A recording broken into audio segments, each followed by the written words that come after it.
दीक्षा है। दीक्षा तो वो मोक्ष की दीक्षा है, संसार की कोई जेल नहीं। इसे पाने के लिए तो सूरज तो क्या, चंदा में भी तेल नहीं। इसे पाने के लिए सूरज तो क्या, चंदा में भी तेल नहीं। आप सबको आश्चर्य हो रहा होगा कि मैं दीक्षा लेने जा रही हूँ। आपके मन में दीक्षा के भाव कैसे आए? आखिर दीक्षा ही क्यों? शादी क्यों नहीं? आखिर संसार संयमी क्यों, संसारी क्यों नहीं? तो मैं आपको बताना चाहूंगी आखिर जैन दीक्षा होती है क्या। जहाँ राग का रोग नहीं, द्वेष का दावानल नहीं, क्लेश की कालीमा नहीं, पराई चर्चा का कोई चिंतन नहीं, मान की शान नहीं, प्रलोभन का प्रयास नहीं, वो होती है जैन दीक्षा।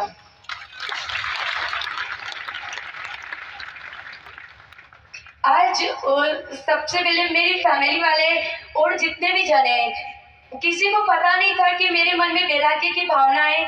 जब भी मैं घर पे बोलती थी मुझे दीक्षा लेनी है, तो सब एक ही बात बोलते थे, तू और दीक्षा नहीं ले सकती है। फिर जैसे जैसे मैं गुरुवर के सानिध्य में आई तो मैंने दीक्षा का फाइनल किया।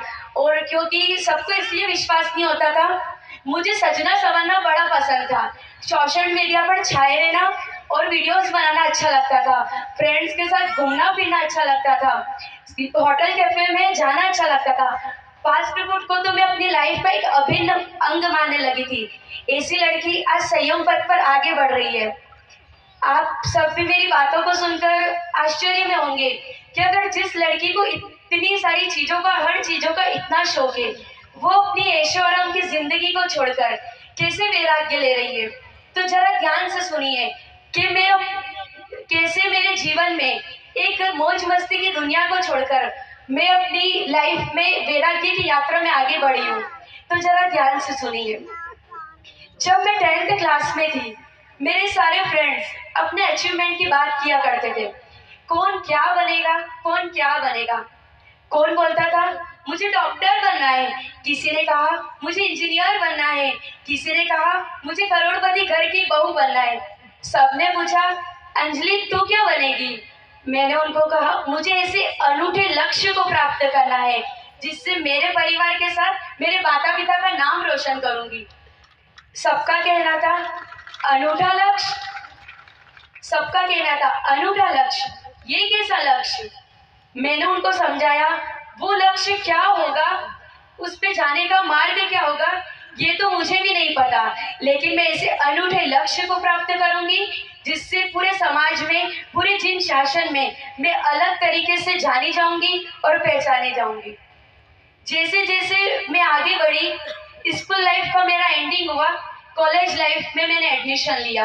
आप सभी को पता है कॉलेज लाइफ कितनी अट्रैक्शन वाली लाइफ होती है जिसे हर कोई एंजॉय करना चाहता है।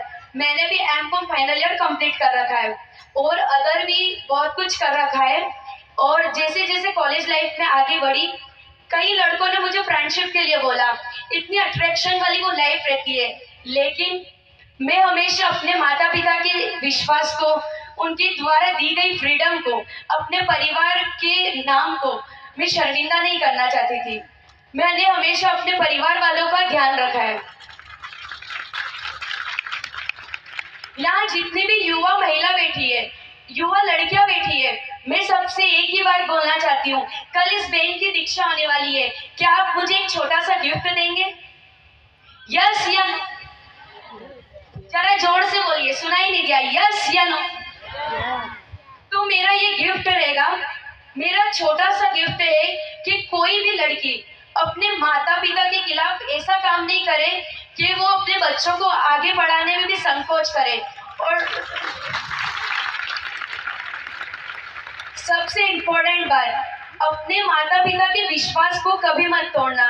उन्होंने आपको जन्म देकर इतना पाला है, इतना बढ़ाया है, तो वो आगे जाकर आपके लिए जो कुछ भी करेंगे वो अच्छा ही करेंगे।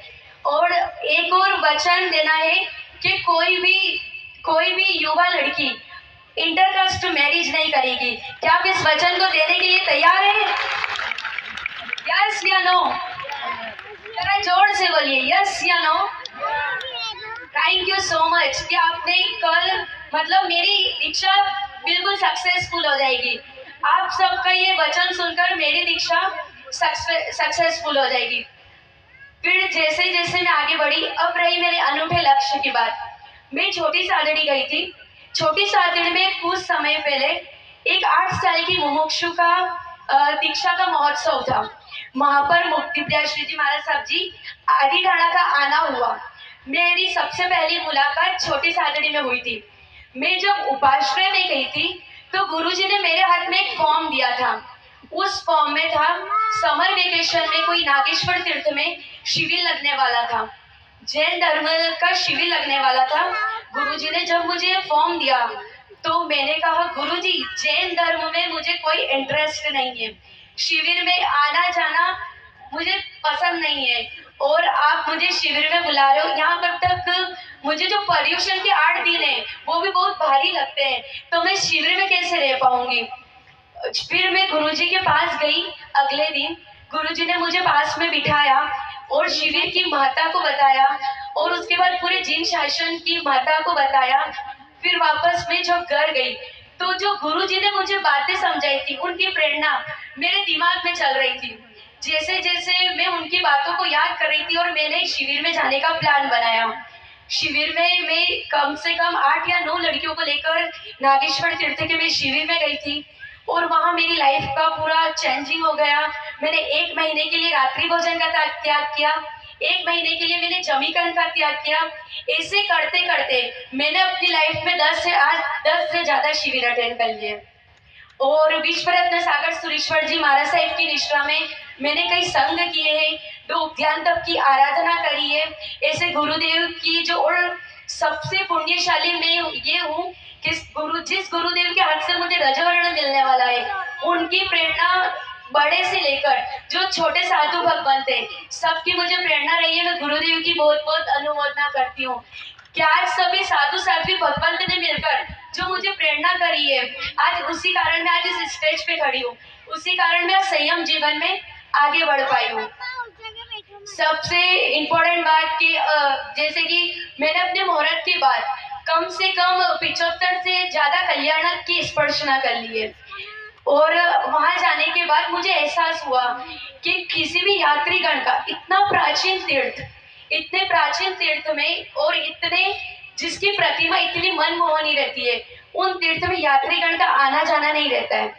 इस बात को देखकर मुझे बहुत अफसोस हुआ कि कोई भी समर वेकेशन में शिविर लगता है तो पेरेंट्स अपने बच्चों को लेकर हिल स्टेशन जाते हैं, कई अनेक स्थानों पर ले जाते हैं, लेकिन मेरी एक प्रेरणा है कि अपने बच्चों को हिल स्टेशन ले जाना है तो कम से कम उस गिरनार को याद कीजिए। उस गिरनार में आप सुबह मॉर्निंग की यात्रा करेंगे, वहाँ का जो दृश्य देखने का होता है वो बहुत हिल स्टेशन से और स्वर्ग से कम नहीं होता है। और वहाँ जैसे ही अपन परमात्मा का पक्षाल करते हैं, परमात्मा के पक्षाल करने पर और जो हमारी आंखें भर आती है, वो दृश्य जो देखने लायक होता है, क्या वो किसी हिल स्टेशन से कम है? कम है?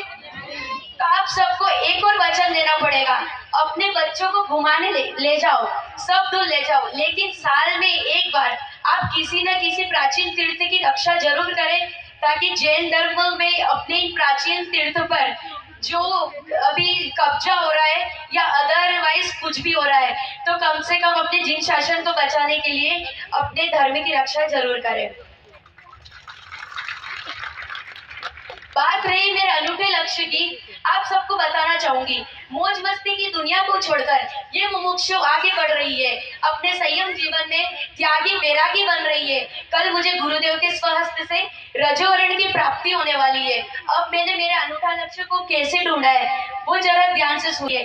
तो 10 साल 20 साल या 30 साल की लड़की दीक्षा क्यों नहीं ले सकती है?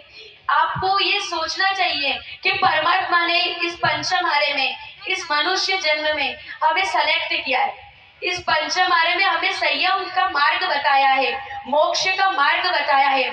इसे पाने के लिए तो देवता भी जंखना करते हैं। आज वो संयम जीवन का अवसर हमें मिला है, लेकिन अनेक जीव ऐसे होते हैं जो अभक्ष जैसी चीजों में क्रोध, मान, माया, लोभ आदि के लोभ में पड़े हुए रहते हैं, लेकिन और कई जीव ऐसे रहते हैं जो संयम पद की आराधना पर आगे निकल रहे हैं।